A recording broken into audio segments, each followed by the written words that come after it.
सुबोध कुमार बारे के तरिकुंद पंचायत बासिंदा एठी जदि एमएलए निशर्त क्षमा प्रार्थना करेंगे आम जो डॉक्टर अच्छा तरिकुंदर तेणु ये रास्तार एमती चलो आज सकाल 10टार एमएलए आसिकी जो प्रकार से डॉक्टर से डॉक्टर नुह लोक मानकर पाखापाखि 20 ରୁ 25 हजार लोकंकर से भगवान स्वरूप एटी अच्छा तेणु हठात से मेडिकल परिदर्शन कर जो प्रकार तागिद कर धमक चमक देते ते ये रखईदेवी नहीं तू ये करनु से करनु ते मालकानगिरी पठेबी जो प्रकार मेंटल हारासमेंट करके माड़ उठे मारिबा पर्यंत पछई ना से डॉक्टर भयभीत अवस्था 4 घंटा काल मेडिकल गैप होगी कौट रही जो साधारण जनसाधारण मैंने जानिले जो मेडिकल आसी पहुँचले डॉक्टर आसी पहुँचले डॉक्टर आसी पहुँचा पर सबू कथा कहवा साधारण लोक मैंने उत्त्यक्त होगी आज एठारे रास्ता रोक कर तेणु जेपर्यंत से निशर्त क्षमा प्रार्थना डॉक्टर को न कर से पर्यंत ये रास्ता रोक हटब ना कौन आ पथरे एमएलए गोटे कौन प्रकार सालिश हो पारि था कौन प्रकार आर्थिक प्रोत्साहन कमी जा पारि था तेणु से दृष्टि से ये आसिक ए प्रकार अव्यवस्था कर डॉक्टर गोटे इमोशनल हारासमेंट कर तेणु जहाँफल डॉक्टर बर्तमान भयभीत अवस्था नहीं नहीं डॉक्टर सेवा करेंगे डॉक्टर धर्म है सेवा करवा किंतु मो कहता डॉक्टर को गोटे एमएलए आसिकी मेंटाली हारासमेंट कर टर्चर करवाटा यहाँ को संविधान लिखाई से जन लोक प्रतिनिधि जाना दरकार गोटे जनसेवा करुवा गोटे भगवान स्वरूपी मनीष को कौ प्रकार व्यवहार कराए जदि विधायक से व्यवहार न शिखी बर्तमान आसिक ये शिखु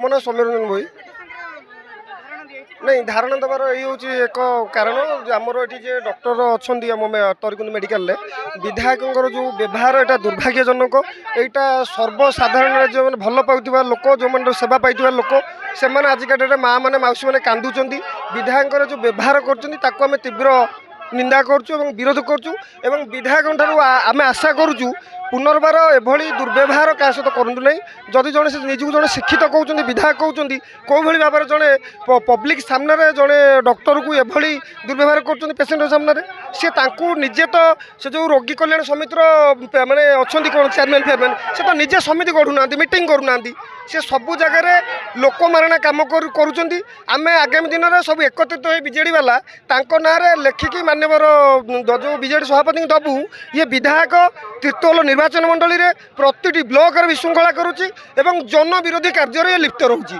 सबू जगह विधायक चांदा नौ बालीघाटू चांदा जो जहाँ नुआ कंस्ट्रक्शन कम है सेठू चांदा एगुरा को आगामी दिन में तीव्र विरोध कर आज विशेष कर दाबी रखुचु जो भाई भाव से डॉक्टर टी असम्मान कर जी लोक सेवार अच्छी आम आशा करूँ बाय फोन ताकू भूल मागिद न मागिले यही राली स्ट्राइक आंदोलन चलो आगामी दिन में आम निर्वाचन मंडल भर जो देखिए तीर्तोल विधायक घटना नहीं आज आम डॉक्टर रमाकांत भाई आज आसते निर्वाचन मंडली जेहेतु हॉस्पिटल तदारख करने आसते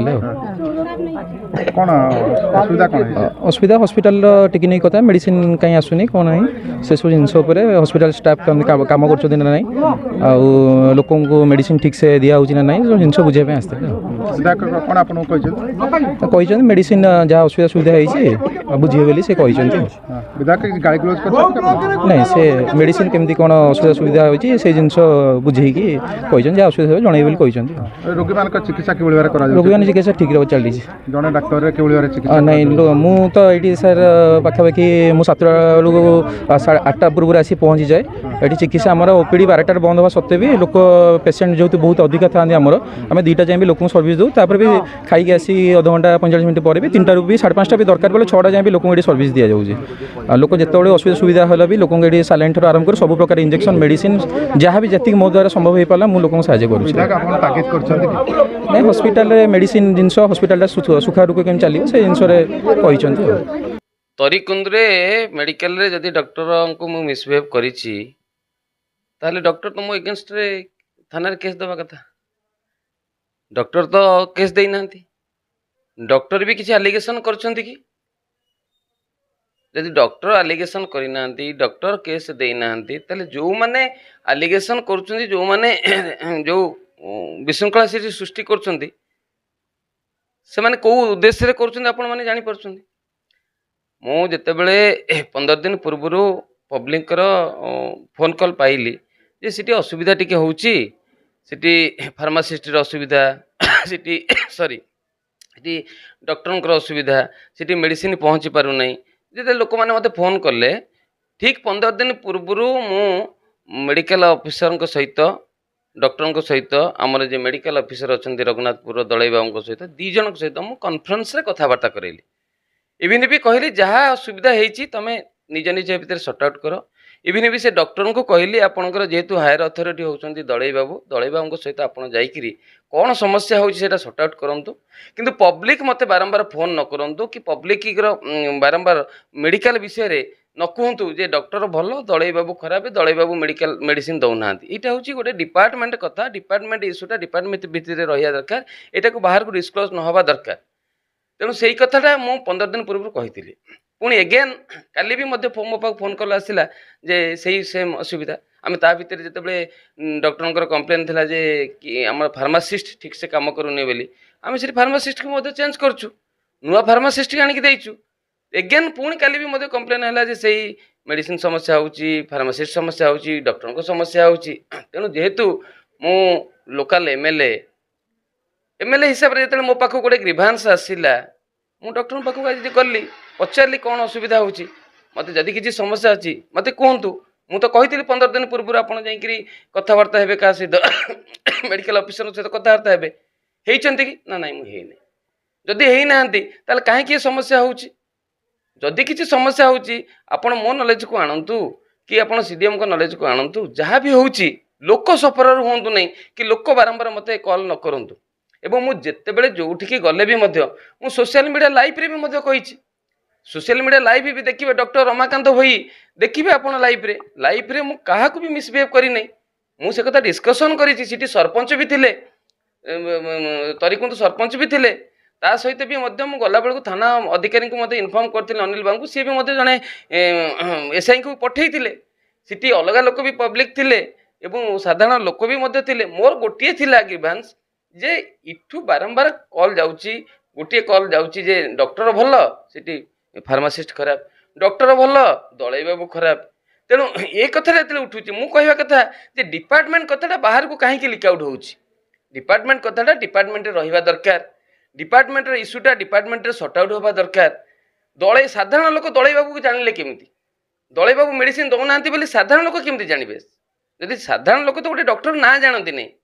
ତେଣୁ ସେଥିପାଇଁ ମୁଁ କହିବା କଥା ଯେ ଆପଣଙ୍କର ଡିପାର୍ଟମେଣ୍ଟରେ ଲାକୁନାଟା, ଡିପାର୍ଟମେଣ୍ଟର ପ୍ରୋବ୍ଲେମଟା ଆପଣ ବାହାରକୁ ପରିପ୍ରକାଶ କରନ୍ତୁନି। ଏଇଟା ହେଉଛି ଡିପାର୍ଟମେଣ୍ଟ ଉପରେ ମାନେ ଇସ୍ୟୁ ଆକ୍ଷେପ ହେଉଛି, ତେଣୁ ଏଇଟା ଠିକ୍ ହେଉନାହିଁ। ତେଣୁ ମୁଁ ତାକୁ କହିଲି ଆପଣ ଗୋଟେ ଭଲ ଡକ୍ଟର, ଲୋକଙ୍କର ଫିଡ଼ବ୍ୟାକ୍ ବହୁତ ଭଲ ଅଛି, ଆପଣ ଭଲ କାମ କରନ୍ତୁ, ଭଲ ମ୍ୟାନେଜ୍ କରନ୍ତୁ ମେଡ଼ିସିନ ମେଡ଼ିକାଲ ଭିତରେ। ଯେଉଁଠି ଯେଉଁଠି ଇସ୍ୟୁ ହେଉଛି ଆମ ନଲେଜକୁ ବି ଦିଅନ୍ତୁ। ଆପଣଙ୍କର ସାଧାରଣ ଲୋକ ହଇରାଣ ନ ହୁଅନ୍ତୁ କି ସାଧାରଣ ଲୋକ ଆମ ପାଖକୁ ବାରମ୍ବାର ଫୋନ୍ ନ କରନ୍ତୁ। ଏଇଟା ତ ମୋର ଥିଲା କଥା। এইটা ବି ମୁଁ ଦେଖେଇଛି ସୋସିଆଲ ମିଡ଼ିଆରେ ଲାଇଭ୍ରେ ଦେଖେଇଛି। ଯଦି ଆପଣ କହିବେ ଏଭିଡେନ୍ସ ମୁଁ ପ୍ରୋଭାଇଡ଼ କରିବି। ମୁଁ ତ କହୁଛି ସୋସିଆଲ ମିଡ଼ିଆ ଦେଖନ୍ତୁ, ଡକ୍ଟର ରମାକାନ୍ତ ଭାଇ ମୋର ଆଇଡ଼ିକୁ ଦେଖନ୍ତୁ। ଯଦି ତାଙ୍କ ପାଖରେ କିଛି ଏଭିଡେନ୍ସ ଅଛି ମୁଁ ଡକ୍ଟରଙ୍କୁ ମିସବିହେଭ୍ କରିଛି, ତାଙ୍କ ପାଖରେ ଯଦି ସସ୍ସାହସ ଅଛି ଆଣିକି ପ୍ରଡ୍ୟୁସ୍ କରନ୍ତୁ। Without any evidence, without any cause ତାକୁ ପଲିଟିକାଲି ତାକୁ ନେଇକିରି ତାକୁ ଏଠି ଗୋଟେ ଇସ୍ୟୁ ବନେଇବା, ରାସ୍ତାରୋକ କରିବା, NH-55କୁ ରାସ୍ତାରୋକ କରି ସାଧାରଣ ଲୋକଙ୍କୁ ଘଣ୍ଟା ଘଣ୍ଟା ଧରି ହଇରାଣ କରିବା, ଏଇଟା କେଉଁ ମାନସିକତା? ତେଣୁ ଏଇଟାକୁ କେବେ ହେଲେ ବିଜୁ ଜନତା ଦଳ ବରଦାସ୍ତ କରିବ ନାହିଁ। ଡିସିପ୍ଲିନ୍ ଡକ୍ଟର ବି ମଧ୍ୟ ଇଏରେ କହିଛନ୍ତି, ମିଡ଼ିଆ ଆଗରେ ବି ମଧ୍ୟ ମୁଁ ଦେଖୁଥିଲି କହିଛନ୍ତି ଯେ ନାଇଁ ସେ ମୋତେ କିଛି ମିସବିହେଭ୍ କରିନାହାନ୍ତି, ମୋତେ ବୁଝେଇଛନ୍ତି ଏବଂ ମୋତେ ତାଗିଦ କରି କହିଛନ୍ତି ଏକଥା ଆଗକୁ ଗୋଟେ ଲୋକାଲ ରିପ୍ରେଜେଣ୍ଟେଟିଭ୍ ହିସାବରେ, ଗୋଟେ ବିଧାୟକ ହିସାବରେ ଯେତେବେଳେ ଗୋଟେ ଇସ୍ୟୁ କେଉଁଠି ଡିପାର୍ଟମେଣ୍ଟରୁ ଆସିଲା ଆମେ ଯାଇକି ତାଗିଦ କରିବାର ଆମର ଅଧିକାର ଅଛି। ମୁଁ ତାଙ୍କୁ ପଚାରିଲି ଜାଜ୍ ମିଟିଂ ଆପଣଙ୍କର ହେଇଛି କି ନାହିଁ, ଆପଣଙ୍କର ସବୁ ମନିଟରିଂ ହେଉଛି ନା ନାହିଁ, ଆପଣଙ୍କର ଯେଉଁଟା ଇଏଟା କେଉଁଟା ଇଣ୍ଡିଆନଟା ଆପଣ ପଠାଇଛନ୍ତି କି ନାହିଁ, ଇଣ୍ଡିଆନ ଯଦି ପଠାଇଛନ୍ତି ଅନଲାଇନରେ ମୋତେ ଦିଅନ୍ତୁ କପି। ଯଦି ମେଡ଼ିକାଲ ଅଫିସର ଦଳେଇ ବାବୁ ଦେଉନାହାନ୍ତି ମୁଁ ତାଙ୍କୁ ପଚାରିବି, ନହେଲେ ସିଡିଏମ୍କୁ କହିବି, ନହେଲେ କଲେକ୍ଟରକୁ କହିବି। ଆମେ ସମସ୍ୟାର ସମାଧାନ କରିବା ନା ସମସ୍ୟାକୁ ଉପରକୁ ବଢ଼େଇ ଚାଲିବା? ଏଠି ଲୋକ ଅସନ୍ତୋଷ ହେବେ, ଲୋକ ବାରମ୍ବାର ମେଡ଼ିକାଲରୁ ଫେରିବେ। ଏଇଟା ତ ମୋର ଇସ୍ୟୁ ଥିଲା। ଏଥିରେ କେଉଁଠି ଭୁଲ ହେଲା ସେଟାକୁ ନେଇକିରି ରାସ୍ତା ରୋକ କରିବା, ଲୋକଙ୍କୁ ହଇରାଣ କରିବା, ସେଟା ଗୋଟେ ଇସ୍ୟୁ କରିବା? ଇସ୍ୟୁ ଯଦି ନାହିଁ ତାଙ୍କ ପାଖରେ ତାହେଲେ ଅଲଗା ଇସ୍ୟୁ ପାଇଁ ଲଢ଼େଇ କରନ୍ତୁ। ଇଏ ଗୋଟେ ସାଧାରଣ କଥା। ମୁଁ MLA ହିସାବରେ ଯୋଉଠି ଇସ୍ୟୁ ପାଇବି ସବୁ ଡିପାର୍ଟମେଣ୍ଟ ବସି ଆଜି ଗୋଟେ ସ୍କୁଲକୁ ମଧ୍ୟ ଯାଇଥିଲି, ଦେଖିଲି ସ୍କୁଲରେ ଲୋକମାନେ ତଳେ ବସି ପିଲାମାନେ ତଳେ ବସି ପାଠ ପଢ଼ୁଛନ୍ତି 8ଟା କ୍ଲାସ୍। ମୋର ରାଇଟ୍ ସେଇଟା ଅଛି ବିଂ ତ ମୋତେ ଲୋକମାନେ ମୋତେ ଭୋଟ ଦେଇକି ନିର୍ବାଚିତ କରୁଛନ୍ତି, ମୁଁ ଲୋକଙ୍କ ସମସ୍ୟା ସହିତ ଜଡ଼ିତ ହେବି। ଡିପାର୍ଟମେଣ୍ଟ ଇସ୍ୟୁ ଉଠେଇ ଆମର ମତଲବ ନାହିଁ। ଡିପାର୍ଟମେଣ୍ଟରେ ଲୋକମାନଙ୍କର କ'ଣ ଇଗୋ ଅଛି ତାଠି ଆମର ମତଲବ ନାହିଁ। ଆମର ମତଲବ ହେଉଛି ଲୋକ ସର୍ଭିସ୍ ପାଆନ୍ତୁ, ବେଷ୍ଟ ସର୍ଭିସ୍ ପାଆନ୍ତୁ, ଲୋକ ଫେରନ୍ତୁ ନାହିଁ, ଲୋକ ସାଟିସ୍ଫାଏ ହେଇକିରି ମେଡ଼ିକାଲରୁ ଯାଆନ୍ତୁ ଏବଂ କୌଣସି ଇସ୍ୟୁ ଆମ ପାଖକୁ ନ ଆସୁ। ଯେତେବେଳେ ଆମ ପାଖକୁ ଇସ୍ୟୁ ଆସିବ ଆମେ ଜାଣୁଛୁ ଯେ ମେଡ଼ିକାଲ ଅଫିସର ଠିକ୍ ସେ କାମ କରୁନାହାନ୍ତି, ଡକ୍ଟର ଠିକ୍ ସେ କାମ କରୁନାହାନ୍ତି, ଫାର୍ମାସିଷ୍ଟ ଠିକ୍ ସେ କାମ କରୁନାହାନ୍ତି, ତେଣୁ ଇସ୍ୟୁଟା ଆମ ନଲେଜକୁ ଆସୁଛି। ଏଇଟା ତ ମୋର ଇସ୍ୟୁ ଥିଲା।